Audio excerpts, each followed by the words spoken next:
Hey guys, what if I told you there was a way to set yourself apart in the marketplace that could help you make more money, reduce the amount of time that you spend in firefighting mode in tasks that you don't like, and it could help make you more money overall by streamlining your overall operations? Today, I'm going to do that. I'm going to walk you through how to develop out a winning client experience that does all of those things. It will set you apart in the marketplace. It will be your key differentiator. It will help you streamline your operations and decide where to automate, to delegate, and to personalize. And it will help you spend much less time in firefighting mode. Look, a couple of years ago, I was working with this company that had consistently high churn despite delivering what seemed to be a stellar service, and they could not figure out why. And so I started to do a little bit of research into how to develop out particular client experience strategies. And what I realized was that while ecom and SaaS had already developed out strategic frameworks on customer experience, this wasn't something that existed in the client service space. So I took the time to actually develop out a very specific framework to help them reduce their churn by over 7% within a very short period of time. And I'm here to share with you the foundation on how to do this within your own business. Look, I have used this method with many of my clients to help streamline their operations, to help pinpoint where they needed to automate, delegate, or personalize, to help reduce the amount of overall churn in their business. Look, it costs you 5 to 7 times more to onboard new clients than it does to keep your existing one. So anytime you lose a client and have to replace that revenue, it costs you a ton of money.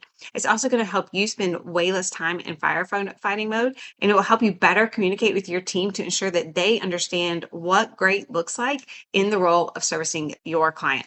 Look, whether you're just starting out, you're doing 6 figures, or you've already hit the 7 figure mark, there's something here for everyone. I'm going to show you how to outline and frame your winning client experience, not in months, but in just a very few days. In this video today, I'm going to walk you through the 5 steps that are going to help you create a client experience that really sets you apart in what is becoming a crowded marketplace, that helps you keep clients around longer and has them referring others to you, that will help streamline your operations, and that will help give you a lot of your much needed time back. So stick around. We're going to go through all of these in just a moment. Look, the very first step that you have to do, the very first thing you have to do is to get clear in what an ideal client experience is for you and your business. Like, how does that show up? If you're not clear, your team can't be clear, and neither can your clients. And that is going to show up as friction and eventual churn with both groups of people. So you have to get clear in what success looks like. A well-designed client experience is going to help you productize your services. It's going to help you decide where you can automate, where you can delegate, and where you really need to personalize. It's going to help you map out your client journey so that you can assign out responsibility and accountability for key touch points and phases within your overall engagement. And it's going to help you actually know who's responsible for what and how and what that's going to look like. And the final piece to this is that your systems, processes, and tools, they really have to be developed out through your ideal client journey. If you hodgepodge it in any way, your clients are going to feel it on the other end. So you have to get clear, starting with just what the overall client experience looks like. So how can you do this? Well, you start by asking yourself some key questions. How do you want clients to feel when they're working with you? What values or principles should show up and guide your team when they're serving your clients? What are your current or ideal clients value in their experience with you? Where do you know that friction shows up pretty frequently? What are the tangible and experiential outcomes that you're trying to achieve in your client engagements? How quickly will your team respond to messages? What does great look like in delivery of your deliverables? Do you experience your price and your value align? How do you think your clients experience it? Where do you know that there are exposed bottlenecks in your service? And where does friction show up on a regular basis? Do you want your service to be high touch or low touch? Do you want it to be responsive? Do you want it to be relational or more transactional? What does that look like for you in your business and the services that you provide as a whole? Take all the answers to all of these questions. And look, if you want to join my community, my $1 Million Business Plan community, I outline these very specifically in the free part of this community so you can answer all the questions there. But take all the answers to those questions and put them into ChatGPT along with any other brand documents or your ideal client profile or anything else you have lying around, and have it craft out a client experience mission statement for you. This will be the first draft that you can edit over time. Look, in the future or in future videos, I will outline how to actually make use of ChatGPT as your AI client success manager and your AI director of client experience to help you identify opportunities and risks to continue to improve upon your client experience and better match it to the ideal one that you have and that you're documenting right now. But for right now, let's start with this and help get that client experience mission statement down to one sentence, maybe two at the most, something that you can use to clearly communicate with your team going forward around who you serve and how. Step two in all of this is to create your ideal client profile. Who are you going to serve? Who is your key demographic? And what does that look like? This could be documented in age, it could be documented in revenue. You want to speak into specific pain points in the transformation that you can provide them. There are probably commonalities amongst all of the clients that you currently serve already that you could start to identify and use to really document what your ideal client profile looks like. As you start to map out those commonalities, I would get crystal clear on the clients that you like to serve and the ones maybe that you don't like to serve so much, and start to talk about why, because that can help you better shape what ideal looks like for you, your team, and your business going forward. Look, if you have a particular segment of your clients that are frequently churning, you don't want to continue to serve those no matter what. Top line growth is not great if you're going to lose that client in a very short period of time and not produce the ROI or the return that it takes after you after the massive expenses of onboarding them going forward. So you want to look for the clients that are going to stick around for a long time, the ones that you enjoy serving, the ones that you can increase the LTV with over time, the ones that probably aren't going to leave unless there's a really good reason, the one that your team likes to work with, and the one that you maybe already have some systemizations built around. Start to identify what those are, and again, map out the demographics that you can really start to point to as you start to develop out your sales process around this. So that includes it could include age, it can include revenue. It definitely should include specific pain points and the transformations that you could promise. It can include certain industries that you prefer to work with over others. It can include levels of expertise and where you have those, your knowledge base. All of that should apply as you start to build out what your ideal client profile looks like. Another key part of this process is to highlight a couple of key personas that you can really envision speaking to as you're, doing your social media content, or as you're doing your direct reach out for sales, or even as you're servicing your particular client base. Highlight a couple of, maybe it's Melissa. She's 38. She owns an interior design company. She's doing about $1 million in revenue a year. Like, map that out. Again, it will help that visualization of who you're speaking to as you serve your client base in different ways. The final piece to this is that you can't know how you serve until you know who you serve. Knowing your ICP is, again, going to help with the systemization of your overall processes and how you serve your clients. And so you have to get crystal clear in who it is you serve exactly. Step three is to map out your client journey. Look, most founders think they know what the client journey is and how their clients are experiencing them, but they never take the time to map out the full end-to-end journey with every phase and every single touch point. And when you don't take the time to do this, then you can experience unintended gaps and friction points. You can miss opportunities to automate, delegate, or personalize, and you can fail to assign out accountability and responsibility in a really clear and actionable way that has your team take ownership of key sections and key places that they should be serving your clients in a particular way. So the first step here is to map out your current client journey. Talk to your clients if you have that type of relationship with them. Talk to your team members, the ones that are actually serving your clients, and start to map it out end to end through every single phase. If you don't know what phases to start with, I would start with the pre-sales phase, onboarding, ongoing services, and then the renewal and referral phase. Then I want you to map out your ideal client experience. You need to make sure it aligns with that client experience mission statement from step one that we've already talked about. But what would your client journey look like in an ideal world? Go in and identify any gaps or inconsistencies that exist between that ideal client journey and the one that you're currently using.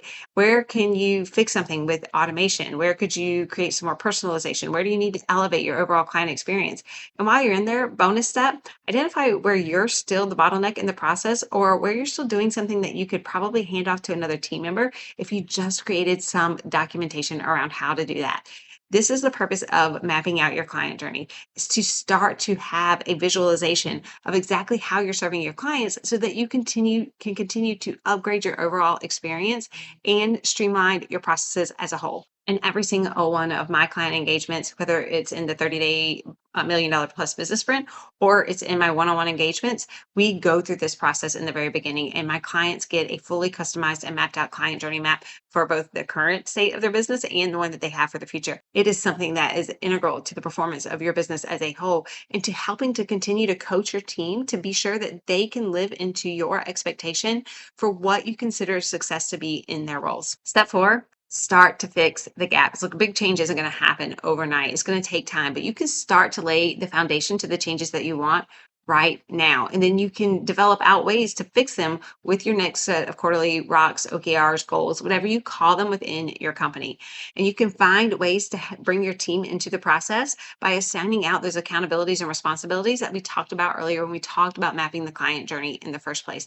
So identify the top friction points that you see at this, or the top gaps that you see at this particular point, and then map out ways that you could start to fix them. Does it require a new tool, a new system, a new process? Does it require a new person to be implemented and brought into your business? What is it going to take to fix those gaps? And then what's the benefit from doing so? And how are you going to measure success? If you're looking to fix your onboarding process and shorten the length of time that it takes from 14 days to 7 days by bringing in some key automation so that it's not heavily reliant on the intensive labor of your team and their own restrictive hours that they work within your business, then maybe that increases your overall margins by 1% and reduces your churn by 1%. But you have to map out all of these elements. And I would only pick 1 to 3 per quarter because these are big areas that you're going to have to fix. And it's going to take some forethought from you and your team as you decide how you're going to do it. Look, I'll give you an example of this within my own business. We had the experience, and I've had this with many of my clients over the last several years, where you send them an email saying, I need these things, and then you have to continually follow up. Or you hold a call, you send them a summary with a to-do list, and then you continually follow up. Like, this is something that happens in every single service-based business that I have ever worked with. So I shifted my own internal policies to do a weekly one thing, where I send out a weekly Slack or a weekly email every single week saying, I need you to do this one thing this week. Actually, I don't send it out. My virtual assistant sends it out, but it doesn't really take my team any extra effort on the forefront of it, but we just take those to-dos and we divide it out and we go ahead and pre-schedule those emails or Slacks to go out every Monday going forward. But it does save us a ton of time on the follow-up. And that actually saves us a ton of mental energy, because having to remember that those things have not happened yet, or remembering that you needed to do the follow-up, is mentally draining to you and your team. So changing little processes like this and being more proactive in your engagements with your clients can cause big, massive uplifts in your overall client journey. If you want a little help in mapping out your client journey and to watch a little bit more content on how to do that, subscribe to my YouTube channel. I release new videos just like this every single week. Or go ahead and join my $1 Million Business Plan School community. The QR code is below. Go ahead and join. There in the very first section called Your $1 Million Plus Business Plan, there is a short video in there on how to map out your client journey. So go ahead, give it a watch, and start your process now. And then step 5, you've got to establish some metrics and an easy dashboard to monitor. Look, in the words of Peter Drucker that we all know and love, what gets measured gets managed. So you need to start to track those metrics that are related to your overall client experience. What I usually recommend starting with is either churn or retention. By the way, these are the opposites of each other. So if you've got 10% churn, you've got 90% retention. So go ahead and start to map those out. I also recommend CAC, LTV, and gross margin as a whole. If you can break this down by client segment or even by individual client, that is super helpful, but it's not necessary in the beginning. In the beginning, we just want to start small and start measuring to make some progress towards our overall goals. Once you start to map out your client journey, identify your client experience, recognize who you like to work with, you should see some positive returns in each of these metrics. And that is going to greatly, significantly impact your overall bottom line, which we all know is super important in any business, no matter what size you are. So start simple. Use Excel, Google Sheets, Notion, whatever works for you. Start with something very small and simple. And then as you continue to develop out your overall processes and get more clear in your client experience strategies going forward, you can start to make this a little more useful and impactful by expanding on the things that you're going to measure. So what do you do after you go through all of these steps and you start to map out your ideal client experience and what you want to provide your clients with? Well, first, you've got to communicate it to your team. Start having some open conversations around what success looks like in your client engagements and how you can continue to improve going forward. And then you've got to start intentionally designing out your systems to actually deliver upon what you're going to promise. For more tips, tricks, and resources on how to continue to elevate your client experience as a whole, subscribe to my YouTube channel. I do release new videos just like this every single week, and I will continuously upgrade the content that you have access to within there. In addition, go ahead and join my $1 million Plus Business School community. In there, you will get free guides, templates, and other resources to help you elevate your client experience and develop your business as a whole to be that $1 million plus business that reaches your $1 million plus destinations. So, thank you for taking the time to be with me today. And I hope to hear how all of you have started to upgrade your own client experiences within your business.